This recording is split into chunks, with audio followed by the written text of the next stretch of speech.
the deer panteth for the water, so my soul longs after thee. You alone are my heart's desire, and I long to worship thee. You alone are my strength, my shield. To you alone may my spirit yield.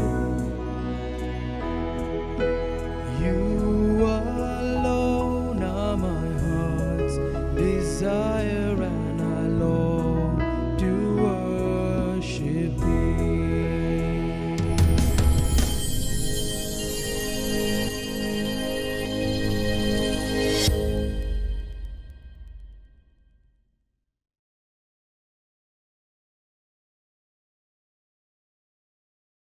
Dear friends, we are reflecting about the assumption of Elijah into heaven. This assumption of Elijah can be seen as a reward God had given him for his zeal for the Lord. And he is said to be the one who has established monotheism in Israel. And he is the one who always stood for social justice. And thus we see Elijah was able to go forward always. And he was the one who guided Israel. And that is the reason why he was taken up into heaven, the realm of the divine, in chariot of fire and horses of fire. And as we said earlier, these are elements of theophany, and it would indicate Elijah is taken into the presence of God himself. Okay, this assumption has also another meaning and interpretation. In the book of Malachi, we read, he will appear again before the coming of the Christ. And now there was a news that is spread in Israel. Elijah is not really dead, and he is led by the Spirit, and he is now taken into heaven. And since he is not dead, he can come again, and thus it is said he will be coming again before the arrival of the Messiah. In that way, it is interpreted. Anyhow, Elijah is called the prophet par excellence. He was such a God-fearing man, and he is called the man of God. And whatever he has done, always it is leading to dependence on Yahweh. And his nature also reveals that. Whenever he does something, whenever he is going to work a miracle, an important place is given to the prayer. He pleads to Yahweh to work a miracle. And therefore we can see he depended on Yahweh, trusted in Yahweh, and always believed that Yahweh could grant what he asked for. And thus we can see he is one who always stood with Yahweh. And that is the reason why he is said to be the zealous prophet. And his seal is revealed in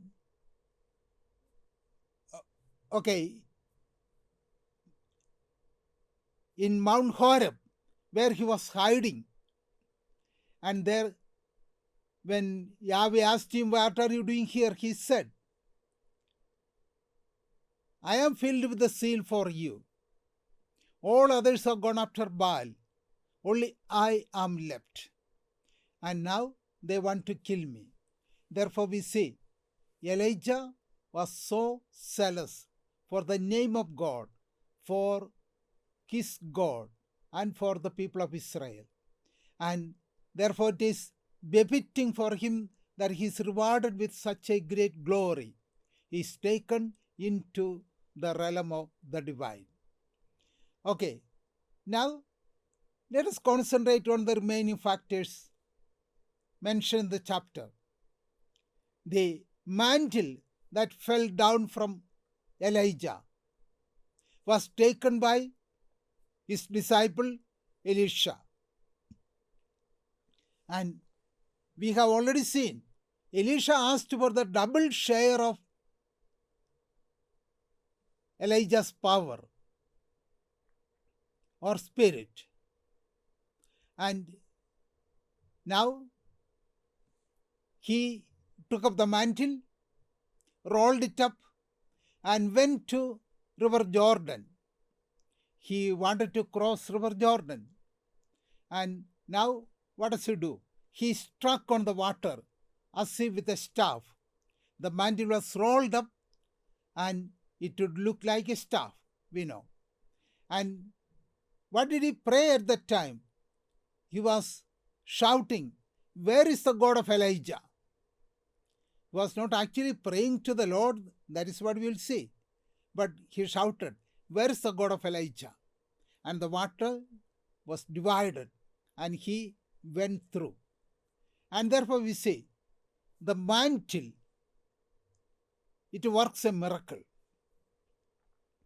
And now there is a problem which is asked by many. Has this mantle any magical power? It's a very troublesome question. To understand it better, we can reflect on another factor that we have often encountered. I think we all are believers in relics, the relics of the saints. Of course, the relics are of three grades. We know the first class relic, and that consists of the body parts of the saint. Therefore, either the skin or the blood or the piece of bone or something like that, usually considered to be the body parts of the deceased saint. And these are practically considered to be what is called the first class relic. And second class relic, the things that are used by him. It could be the chair, the table, the pen, the book, or the things of day-to-day use. All these kinds of things, they can be considered to be the second class relic. And there is also the third class relic, and that means the things that are made to touch on the first class relic or the body parts and so on. They are considered to be the third class relics. We know after centuries, the first class relics will be gradually getting over. But they are kept in different parts of the world. And now what is done? Since there is no more availability of the first class relic, people bring and use some things to touch on the body parts of the saint, and then that will be considered as what is called the third class relic. And this is how we have the relic even now available, we can say. Okay, now when Elisha rolled up the mantle and crossed over River Jordan, we find he was working the miracle with the help of the mantle. And now the question again is raised. Has the mantle any real, genuine power? Or is it just some magical power? And how to understand it? And of course, we see there are sometimes people who would say the relics has some power in itself. But at the same time, we have to understand the power of the relic is not a magical power, but it attains that divine power because of its relation to the saintly person. Okay, for example, the dress that is worn by a person.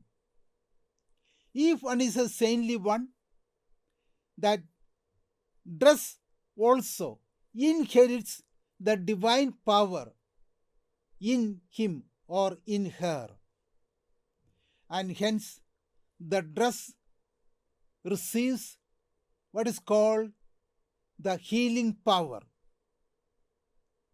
We are familiar with the way or the means how Empress Helena, mother of Constantine, found out the true cross on which Christ was hanged. It is said the sick persons were made to touch on the cross, and when they were made to touch on one of the crosses, all those who touched were healed. And naturally, they came to realize that is the cross carried by Christ, or the cross on which Christ was crucified. Therefore, the healing power of an object used by or related to the person of sanctity is always taken to be or considered to be of great worth and value. And the value comes in this way. There is also the interpretation that the dress worn by a person is the extension of the personality. That means the personality, the spirit, spreads to the things used by the person. And hence, the mantle used by Elijah has a power. That power is the spirit of Elijah, which is passed on to the mantle. And when somebody else receives that mantle, he is able to understand that this mantle has a divine power. The power of Elijah has been transferred to the mantle that he wore. And therefore, we can see the dress, being the extension of the personality, was considered to be having the spirit of the person or the power of the person. And how does it get the power? The power is transferred into that particular object which was used by the saintly person. Therefore, we can say when it is spoken of dress, dress is the extension of the personality. The same way, all the things used by the saintly person, they are extensions of his personality or her personality. And that is how the objects used by a person becomes powerful, or they have the divine power. The divine power is transferred into them. And hence, the mantle used by Elijah, it is now with Elisha, and it has got the miraculous power. And that is the reason why when the mantle was used, the waters were divided in Jordan. Miracle occurred. And this is the reason. And therefore, we can see this is the meaning of, the significance or the meaning of the mantle. And there is also some other implications. Elisha used the mantle now. Till now it was used by Elijah. And whoever uses the mantle in a rolled up form, that is like a staff, can be equated to be parallel to Moses. Moses had his staff always, and the staff was practically a sign of authority, a symbol of his status and authority over the people of Israel. And here, Elijah rolled up the mantle, then practically we know he was able to cross River Jordan.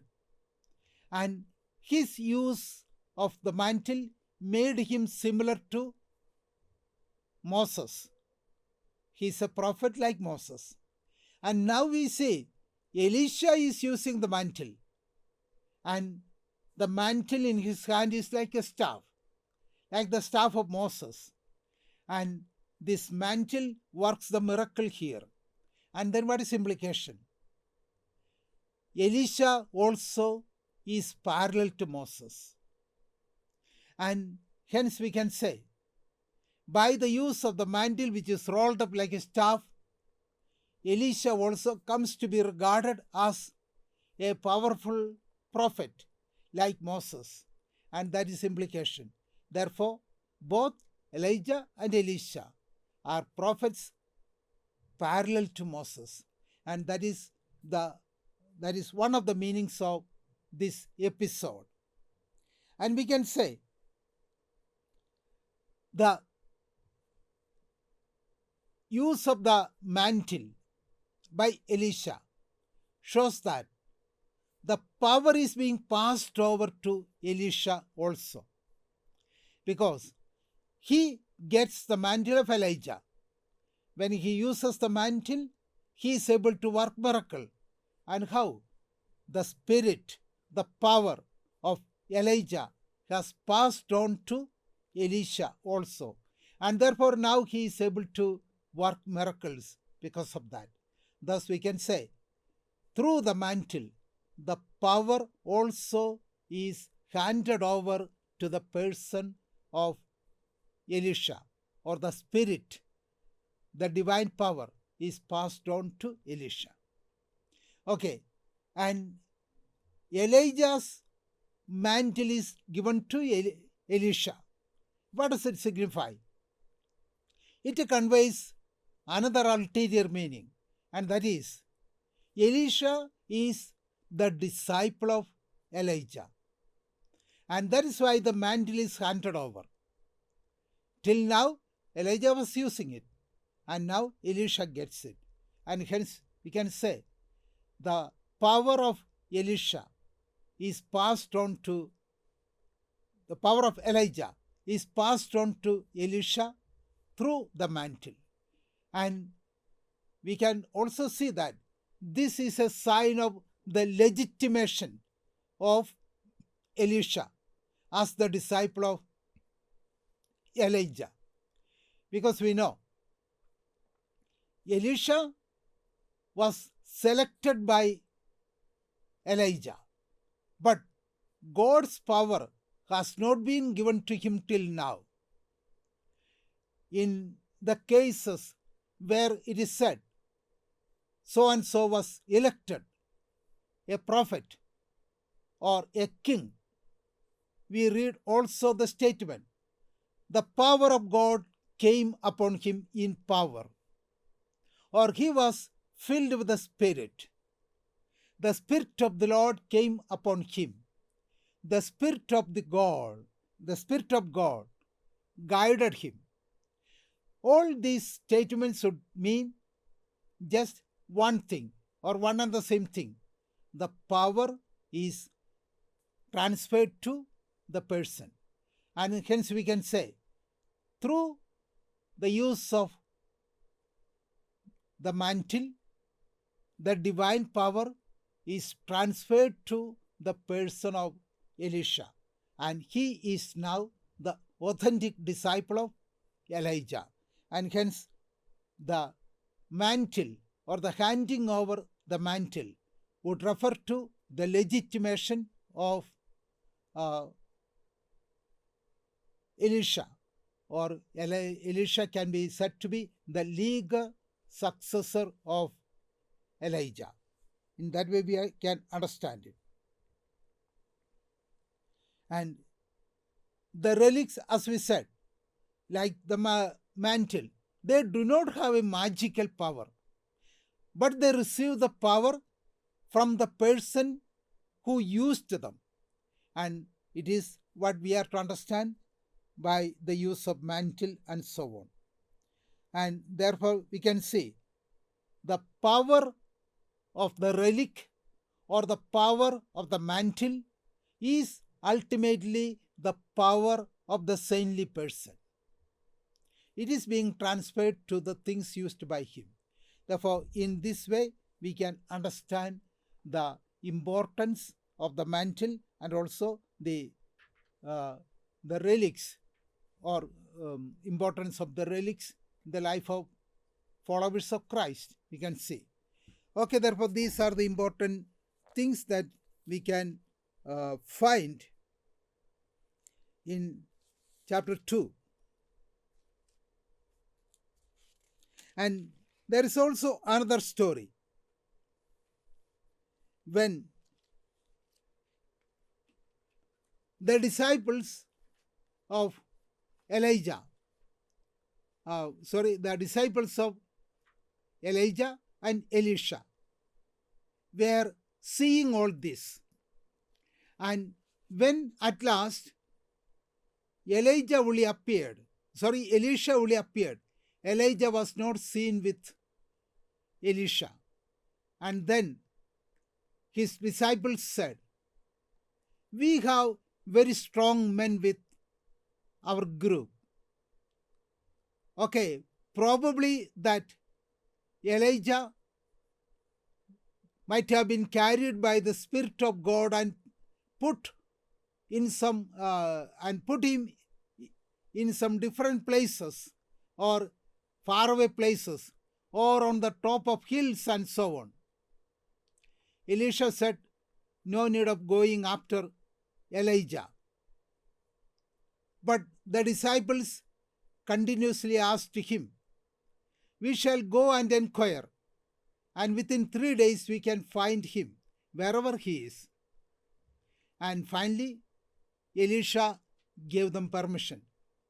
They went all around, but they could not see Elijah.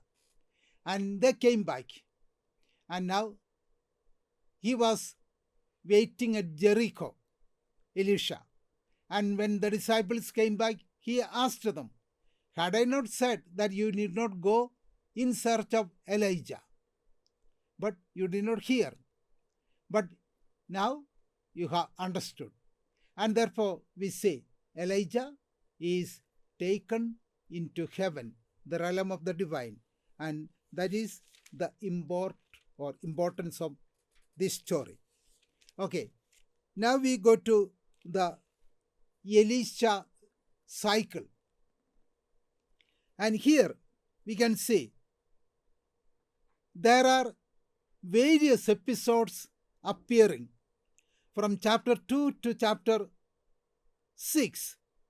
We find the important events related to the life of Prophet Elisha. And we will go through these accounts and also the important events dealt with in the chapters. we can see in chapter 2, verses 19 to 22, we find the first story related about or associated about Prophet Elisha. The people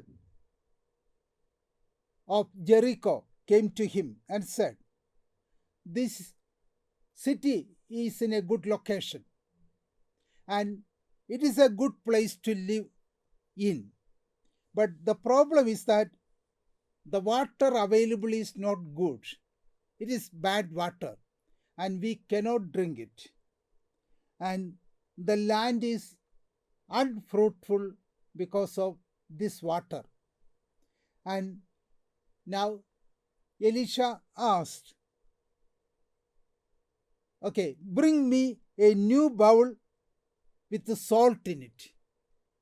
And when they brought the new bowl with the salt, he went to the spring of water and threw the salt into it, and thus said, "Thus says the Lord, I have purified this water, and now it is good for drinking, and never death or sickness will come out of this water." And people began to taste it, and they understood the water has been changed or transformed. And thus, this is one of the first miracles attributed to Prophet Elisha.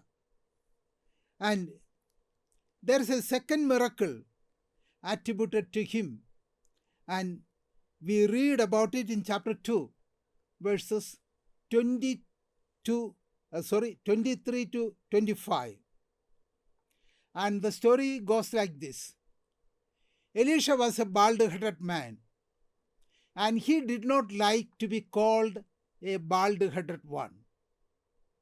But as he was going through the street, some children began to mock at him and tease him, calling his name like, "Oh, bald-headed," and so on. Elisha was angry and he went on his way. But now we see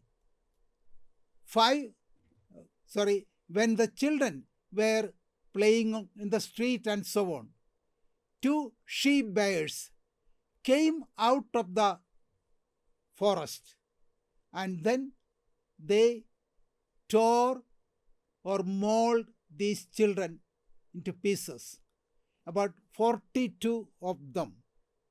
And therefore we'll see how 42 children, 42 boys, they were killed in that way. And here's a big question. How can a prophet do like this? Of course, it is a difficult question to answer. Anyhow, since it is recorded here, we are to take it as something that really happened. Otherwise, it would not have been. Okay, we know positive recordings will be always there. But to record a negative incident about anyone is really tough, because if there is no truth in it, nobody would dare to do it, because anyone who knows about the background story will question such a process. And therefore we can say this might have had happened, no doubt about it. But whether this action done by the prophet can be justified or not, I don't know what could be the answer given for this. But anyhow, we can say, even if they are children, they should know the basic lessons of life. The elderly ones are to be respected, honored, acknowledged. And this the children didn't do. And the fate of the children was there. And there is also a natural explanation. Okay, it was common that the bears come out from the forest into the midst of the people, the villages. Such a thing might have had occurred. But when such an incident gets repeated and elements of exaggeration may creep in, and therefore originally it may not have been so many in number, but very, very less in number. But the present story or the present form of the story, it is given us 42. And therefore, the number may be an exaggeration according to some. But anyhow, we can take it as something allowed by God. And this is to teach a lesson. And what's a lesson? The children are to learn to respect the elders. One thing. And especially when they know that he is a prophet, he is to be honored more than anybody else. And because God always wants his prophets to be honored, that is the tradition. And hence we can see whatever happens, these kinds of things happen at that time. And that story we find in chapter 2, towards the end of the chapter. Okay. Then when we go to chapter 3, we'll find the stories narrated there. It's also the story of the intervention of the prophet in politics. That's what we can say. And therefore, he is intervening to help his people. And that is the story that we find in chapter 3. Okay, we will come to explain the events in chapter 3 in the next session. Okay, we will conclude our reflections here. Thank you. Thank you, Lord, for the gift and love of your sacred word. Open our hearts to put into practice that which you have revealed to us through your word. Amen.